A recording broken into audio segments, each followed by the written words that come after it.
आभार की बाबत अध्यात्म गुरु दादा जेपी वासवानी बहुत सुंदर बात लिखते हैं। लिखते दादा कि ईश्वर ने हम पर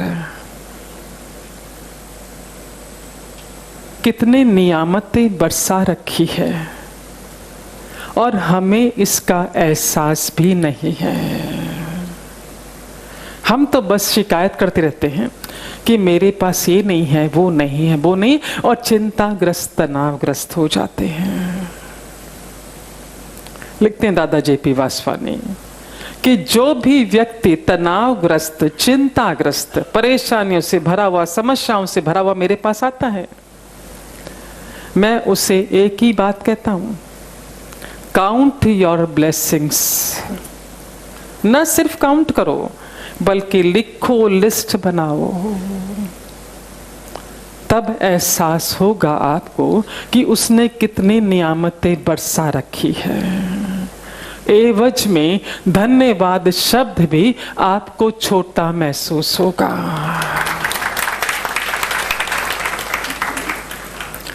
अध्यात्म गुरु दादा जेपी वासवानी में बहुत सुंदर प्रसंग की चर्चा करते हैं आभार की बाबत।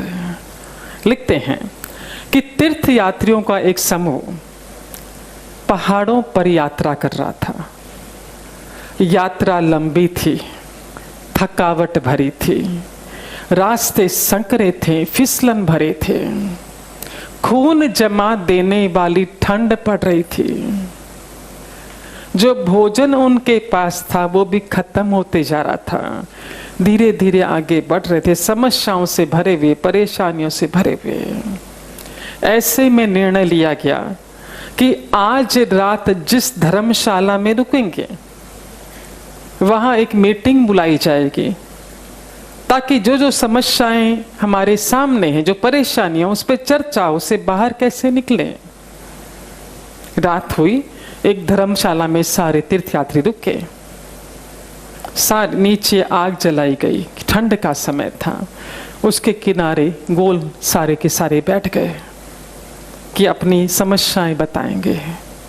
अभी गोल घेरा बना के आग ताप ही रहे थे, बैठे ही थे कि उनमें से एक व्यक्ति खड़ा हुआ और बोला कि हम सब अपनी अपनी समस्याएं बताना शुरू करें। उसके पहले ईश्वर का आभार तो प्रकट कर लेवे कि यात्रा लंबी थी, थकावट भरी थी, खून जमा देने वाली ठंड पड़ रही थी, रास्ते संकरे थे, फिसलन भरे थे, भोजन समाप्त हो चुका था। इसके बावजूद भी हम जिंदा हैं, सही सलामत हैं, अपने पैरों पर खड़े हैं। यहां पर आकर आभार तो प्रकट कर देवे उसका। लिखते हैं दादा जेपी वासवानी कि उस व्यक्ति का इतना भर कहना था कि सारे के सारे आभार व्यक्त करने में व्यस्त हो गए। किसी ने भी समस्याओं का जिक्र नहीं किया। आभार में इतनी ताकत है कि वो आपको जीवन का सकारात्मक मोड़ देखने पर मजबूर कर देता है।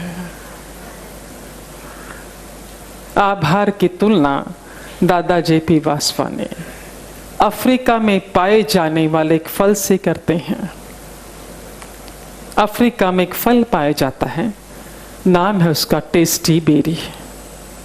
उसकी खासियत है उस फल की कि जब आप उस फल को खाते हैं, उसके बाद, उस फल खाने के बाद आप कितना भी कड़वा, कितना भी तीखा, कितना भी कसेला खा लीजिए, आपको मीठा ही लगेगा। आभार की भी वही अवस्था। यदि आभार की आदत पड़ गई, कितनी भी समस्याएं, परेशानियां आपके सामने से निकलती जाएगी, आपको छू भी नहीं पाएगी। शास्त्रों में भी एक कथा का वर्णन आता है। कथा कुछ इस प्रकार है। एक बार नारद जी भगवान विष्णु से मिलने विष्णु लोक जा रहे थे, पृथ्वी लोक से होते हुए।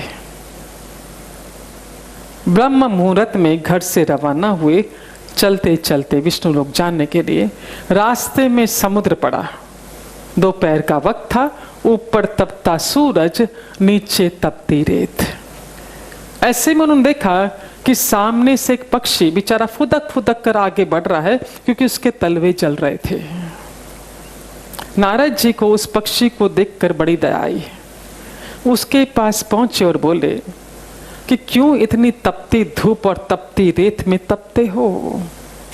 यहां से 15-20 किलोमीटर की दूरी पर घना जंगल है, क्यों नहीं वहां चले जाते? घने वृक्ष, फलों से लदे हुए, फूलों से लदे हुए, क्यों तपती धूप में तपते हो? मत तपो। पक्षी का कहना था कि नारद जी, मेरा जन्म यहीं पर हुआ और सुबह और शाम का समय तो बहुत आसानी से कट जाता है, परेशानी सिर्फ दोपहर के वक्त होती है। यदि घने जंगलों में जाता हूं, पता नहीं मेरा मन लगे कि नहीं लगे। लेकिन नारद जी को उस पक्षी पर बड़ी दया आ रही थी। बोले, ऐसा है कि मैं भगवान विष्णु से मिलने विष्णु लोक जा रहा हूं, तुम्हारी भी कोई अर्जी है तो बता दो, लगा दूंगा, पूरी हो जाएगी। पक्षी का जवाब था कि नारद जी, यूं तो ईश्वर का दिया हुआ सारा कुछ मेरे पास है, आप सिर्फ इतना कह दीजिए विष्णु भगवान से, भगवान विष्णु से, कि यहां पर एक छोटे से पेड़ की व्यवस्था कर देवे, ताकि जब तपता सूरज हो, तपती रेत हो, उस पेड़ पर तनिक मैं विश्राम कर सकूं। बोले, इतनी सी बात? मेरा प्रभु तो पलक झपकते ही व्यवस्था कर देगा। आगे बढ़े विष्णु लोक की ओर, नारायण नारायण का उच्चारण करते हुए पहुंचे। भगवान विष्णु से बातों का आदान प्रदान हुआ। फिर पक्षी की एप्लीकेशन धर दी कि भगवान एक छोटे से पेड़ की व्यवस्था कर दीजिए। क्षण भर के लिए भगवान विष्णु ने आंखें बंद की, खोली और कहा, नारद जी, ऐसा है कि उस पक्षी के भाग्य में एक पत्ते जितनी छांव भी नहीं है, पेड़ कहां से दूं? मैं भी मजबूर हूं, जब भाग्य में नहीं तो नहीं दे सकता। लेकिन चूंकि तुम सिफारिश लेकर आए हो, तो एक उपाय बताता हूं ताकि उस पक्षी को सुविधा हो। कहा कि जब तपता सूरज हो, तपती रेत हो, उस पक्षी से जाके कर दो कि कुछ देर एक पैर पर खड़ा रहे, कुछ देर एक पैर पर खड़ा रहे, ताकि एक एक पैर को आराम मिलता रहे। और उस पक्षी से कहो, जो कुछ तुम्हें ईश्वर ने दे रखा है उसका निरंतर आभार प्रकट करते रहो, जीवन सफल हो जाएगा। नारद जी वापस अपने गंतव्य की ओर रवाना हुए। वही समुद्र, वही रेत, वही पक्षी। जो ही उस पक्षी ने नारद जी को आते हुए देखा, झटपट पहुंचा कि मेरी एप्लीकेशन अर्जी दी क्या भगवान विष्णु के दरबार में? बोला, दी थी भैया। वहां जवाब था कि तुम्हारे भाग्य में पत्ते जितनी छांव भी नहीं है, पर उपाय बताया है कि तपता सूरज हो, तपती रेत हो, कुछ देर एक पैर पर खड़े रहो, कुछ देर एक पैर पर खड़े रहो, और ईश्वर ने तुम्हें जो कुछ भी दे रखा है उसका धन्यवाद, आभार प्रकट करते रहो।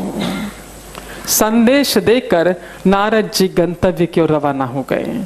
कुछ ही समय बीता होगा कि नारद जी को उस पक्षी की याद आने लगी कि जाकर देखें क्या अवस्था, क्या व्यवस्था, तपता सूरज, तपती रेत। जब समुद्र किनारे पहुंचे, दंग रह गए। दूर से देखा घना वृक्ष, फलों से लदा हुआ, फूलों से लदा हुआ, वो पक्षी उस पर झूम रहा है, मंडरा रहा है। खुश हुए पक्षी को देखकर, पर भीतर दुख भी हुआ कि भगवान ने मुझसे झूठ क्यों बोला, मुझे झूठ क्यों बोला। उस पक्षी के पास गए, उससे राम रमी की, वहीं से विष्णु लोक की ओर चल पड़े। भगवान विष्णु के पास पहुंचे, झट बोल पड़े, भगवान आपने मुझसे झूठ क्यों बोला? आपने मुझसे कहा था कि उस पक्षी के भाग्य में एक पत्ते जितनी छांव भी नहीं है। मैं अपनी आंखों से घना वृक्ष, फलों से लदा हुआ, फूलों से लदा हुआ देख कर आया हूं। भगवान विष्णु का उत्तर था कि नारद जी, ऐसा है कि तुमने जब जाकर उस पक्षी से कहा कुछ देर एक पैर पर खड़े रहो, कुछ देर दूसरे पैर पर खड़े रहो और जो कुछ तुम्हें ईश्वर ने दे रखा है उसका धन्यवाद करते रहो। उस पक्षी ने मेरा इतना धन्यवाद किया, इतना धन्यवाद किया, इतना धन्यवाद किया कि जो कुछ उसके भाग्य में नहीं था वो भी देने के लिए मैं मजबूर हो गया। ये है आभार की ताकत है।